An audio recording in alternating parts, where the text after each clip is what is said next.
Imposter syndrome to me is an extension of perfectionism much of the time.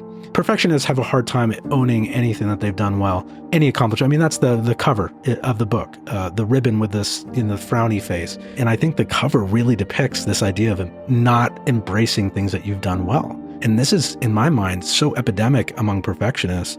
You can almost spot a perfectionist immediately based on just that feature alone. The idea that they don't accept accolades, they don't like praise, they'll dismiss it immediately. They might play it off as humble, but it comes from this place of connecting to their self-esteem and connecting to their sense of self and what they think they deserve and why they think that they don't. Is self-esteem always relative to other people in their environment?